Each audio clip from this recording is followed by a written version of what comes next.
Welcome back to the Lanterne Rouge Cycling Podcast, the recap of Stage 4 of Tour de France Femmes avec Swift, coming to you live from the public car park at Toulouse-Matabiau, SNCF, Inouï, TGV train station. We actually have better internet here on my 5G than Benji has in his fibre in the United Kingdom, so it's vive not la fiber. France. That's the problem. Oh, it's not fibre. Okay. They're laying fiber in 2 months, so it's only a matter of time, Patrick, before I should be resolved. But during your TGV trip, how much of the stage did you see? Just so I can work around it. I watched like the full last 45Ks of the sprint stage, which is more than I'd watch of a men's Tour de France sprint stage normally, because today we had 131 kilometers from Saumur to Poitiers. I think there was a battle in Poitiers quite a while ago. There's one Category 4 climb, 900 meters, 5.4%. There's an intermediate sprint on a slide uphill, uncategorized hill, 86 Ks in. The final has a 600 meter, 4% hill, 3 Ks from the finish, but then it's just a flat sprint. The heavy favorite, of course, is Lorena Wiebes. She won yesterday in convincing fashion. Even though Kopecky looks a little bit off the boil, I must say, it doesn't matter. Because Wiebes can position herself, and there's just no... Balsamo's just also not as fast as maybe she was 2 years ago, or not as good in positioning. There's just no competition here.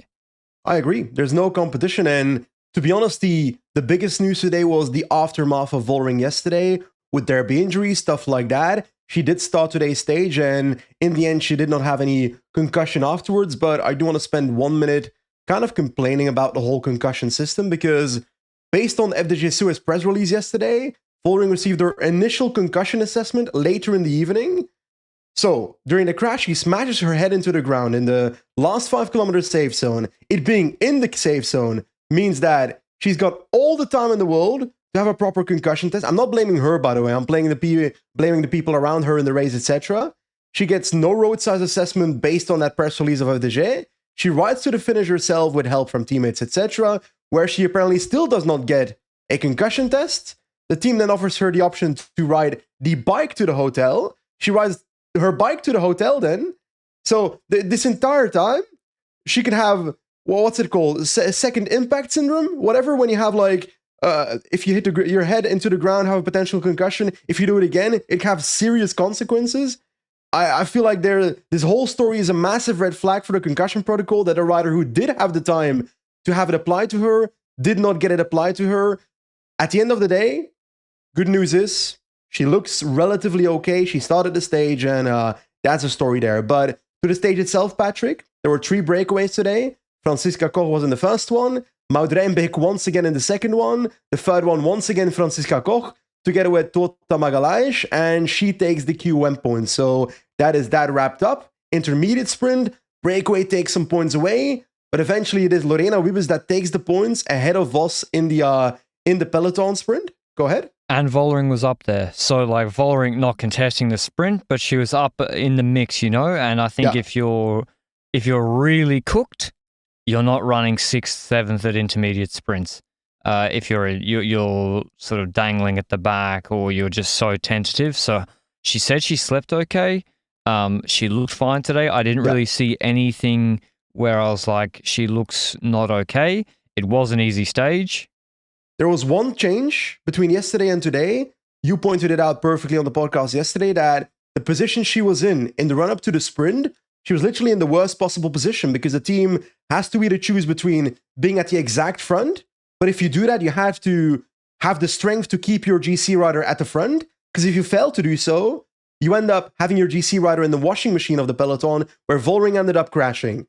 And the other option is what Ferran Prévot did yesterday, which is sitting towards the back with a buffer around you. We saw a change today, because Demi Vollering at the end of today's stage was towards the back of the peloton, doing the Pauline Ferran Prévot strategy of yesterday. So they learned from what they saw yesterday and didn't want to take the risk. And I think that was honestly the right decision, because I think you can have a 50-meter gap at 60 kph and still be counted in the same time due to the 3-second rule. So at the end of the day, that's... would you rather be put on a 10-second gap or crash? I would rather be put on a 10-second gap. I think every GC contender would rather take the gap. I personally would rather take the gap, and figure it out later, and especially as this has already been an attritional race with Reusser out, ELB out, and now Vollering already hitting the deck pretty hard. But yeah, we had also some more crashes. Ninka Vinka, who's probably the top 10 contender for Picnic Post NL and the white jersey favorite. Oh, I would say actually white jersey favorite. She crashed today. Faulkner also crashed. Faulkner said she was on positioning their GC leader duties as well today. There was a moment where FDJ tried to split it, but the wind wasn't strong enough. Like literally the peloton didn't even go in a line at all behind them. So the could have been crosstail at one point. It wasn't strong enough. It wasn't exposed enough. And it was just always going to be a sprint. Just always was going to be a sprint. I mean, there was positioning into the 1 QOM point. It was a fast descent off it. There weren't splits at all. Not a single rider got dropped. It's a basic sprint today. It's a basic sprint, and in the run-in, we saw the expected team taking it up when it comes to controlling what's ahead, and that SSD works. But in doing so, you do see that in today's sprint stage and yesterday's sprint stage, they are spending riders trying to control the stages, but they also know that they're so far the favorite in these stages that no one else will really want to control it for them. So that's normal. We see in the last 5 kilometers Anna van der Breggen playing an essential role. Kopecky as well taking over after Anna van der Breggen's first spool. But Kopecky's spool in the last 2.5 kilometers, there was not much to it, to the point that she ended up losing the wheel to the rider in front of her, which might have been Van der Breggen, I don't remember. So Kopecky was completely done for, and then Van der Breggen comes to the front again. There's another pool, so essential for Wiebes in this final. But if you looked at other teams, Human Powered Helvos positioning riders, we saw UNOX playing a role on one side of the road. No, for Zanardi? They're going for Zanetti. Zanetti, so wow, Jesus. Is it? It's Zanetti. I feel like Wiebes has just won 2 stages on the trot. I just feel like Brodevol's not as dominant as she was in the Spanish World Tour races at the start of the year, and even Valencia, where she just did what she wanted. And maybe it's from controlling, but I don't know. Normally the SD Works train just dominates, and today was a bit risky where Wiebes nearly got boxed in. As you say, like Williams for Human Powered Health was up there, and I think Canyon SRAM were going for Dygert. Dygert went really, really early. Voss was actually today in front of Wiebes. Then Imogen Wolf tries to take the wheel of Voss and box in Wiebes off the wheel, and then when the sprint would start, she would drop the wheel. Wiebes doesn't let it happen. I think if she let that happen, she might not win today, because Voss is fast enough that if Wiebes is literally boxed in for 3-4 seconds, she might not win the sprint. At the moment. And Wiebes doesn't let that happen. Dygert goes right. Wiebes follows that. Dygert then opens up to the barrier like she's Wiebes' lead out. And Wiebes must have thought all her Christmases had come early, because she gets basically a lead out from a powerful sort of classic sprinter, rouleur style rider. She was immediately snapped onto the wheel. Door opens on the quickest line to the line. And she opens up her sprint and just, dusts everybody. Of course, Voss in the wheel, repeat of yesterday. Voss can't really make up any ground out of the wheel, but there is a decent gap to the riders behind them. And Lorena Wiebes wins again, 2 stages in a row. Could have probably been 3 out of 4. She won the bunch sprint behind Mavi Garcia if they controlled better on stage 2. Lara Gillespie 3rd, Alina Janssen 4th, Dygert 5th, Shara Besoit 6th, Barbieri 7th, Zanetti 8th, Alicia Gonzalez 9th, and Sarah Van Dam 10th. That's, there's not much more I have to say on this, Benji. This is what we knew would happen, and what happened was that. That's true. It's very true. I don't have much to add either. I think the one thing I do want to discuss is the green jersey a little bit, because yes, Marianne Vos is still in the yellow jersey. No changes there, but in green, Wiebes is now leading by roughly 40 points. And Patrick, if we take a look at the next couple of stages, I don't know if you have the access in your Toulouse car park to have 17 tabs open with all the stages that are upcoming, but we see intermediate sprints that are relatively early in the stages, in the climbing stages. In doing so, Wiebes has a chance to take full points there, or relatively full points compared to Vos. Or do you see an option in maybe tomorrow's stage, for example, where Vos can then take points over Wiebes, or is that final not hard enough? Well, yeah, doing tomorrow's stage, 166 k's from Châteauneuf to Poitou, Futuroscope, then off to Guéret. It is not that hard a stage. Stage 2, I would say, was harder. Like what, a 2.7k, 5% climb after a big ring climb 20 k's before, 10, 15 k's before. But it is closer to the finish. It's a descent finish.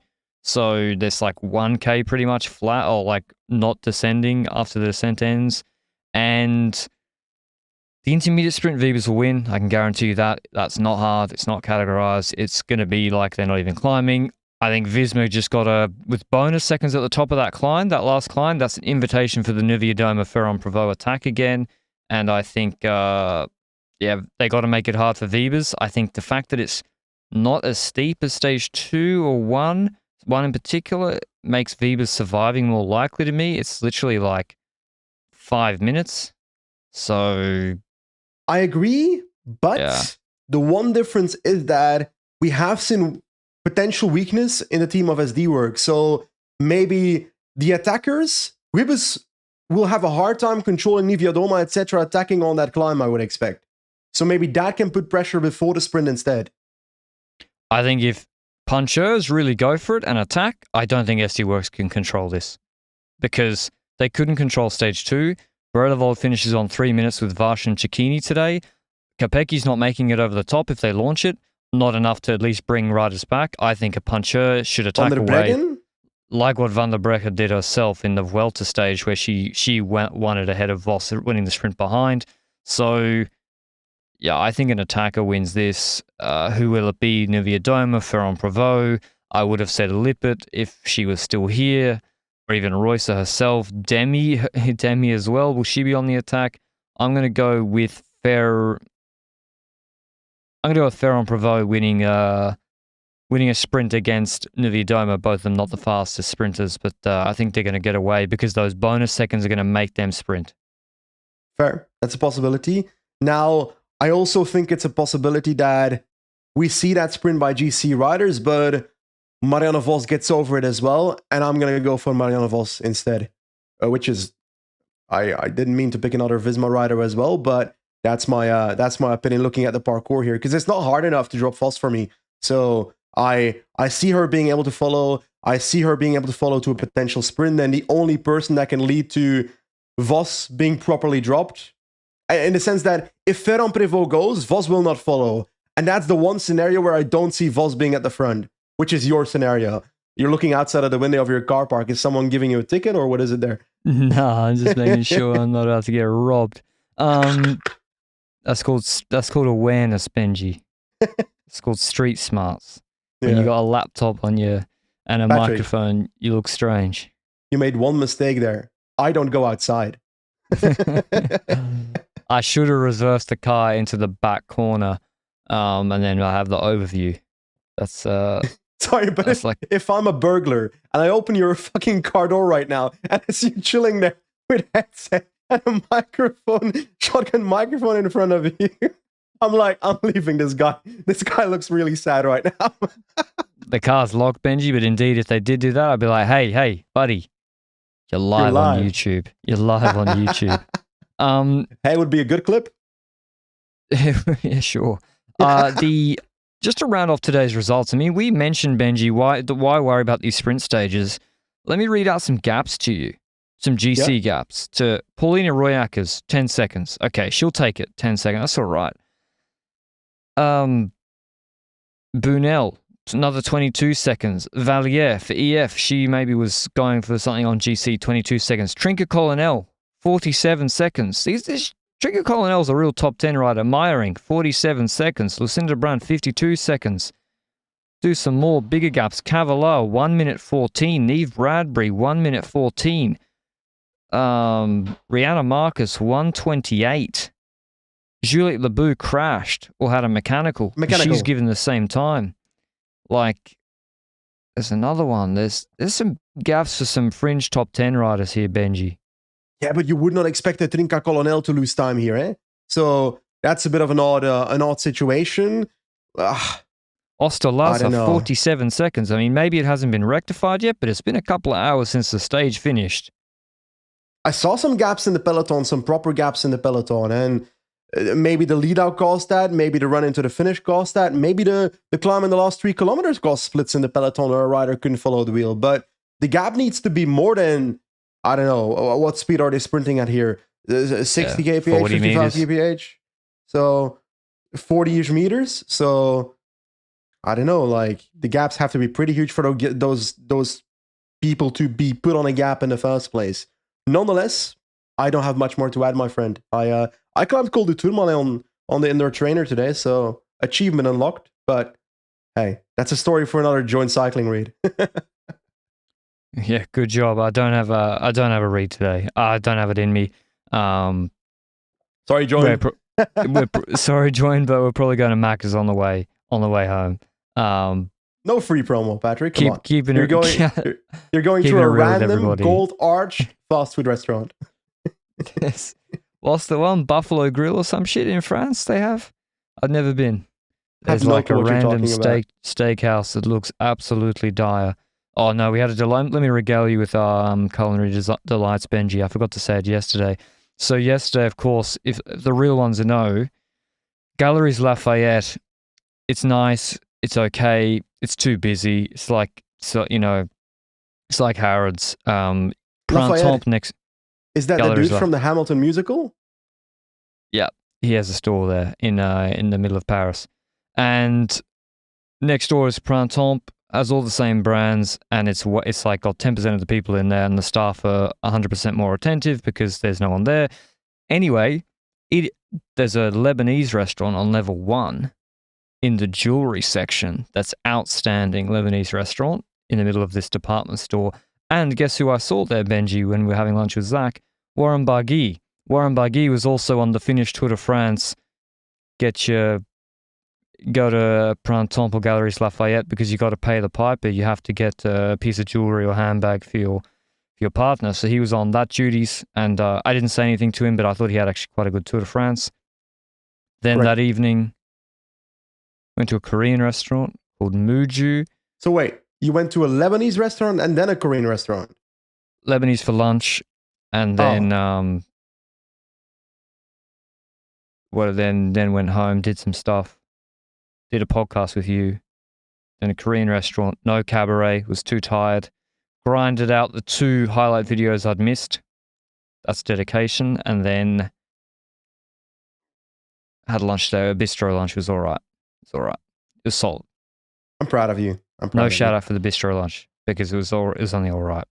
But yeah, the Lebanese restaurant is a hot tip in Printemps, I gotta say. And Zach told me, also helped me with the what to wear, and he and Mrs. Rouge got me something. All right, that's enough. I got to drive home. Thanks for listening as always. Thanks for staying up, Benji. Thanks, Luke. Thanks everyone for listening, and we'll see you with a recap on time, on schedule tomorrow. Ciao, ciao, ciao.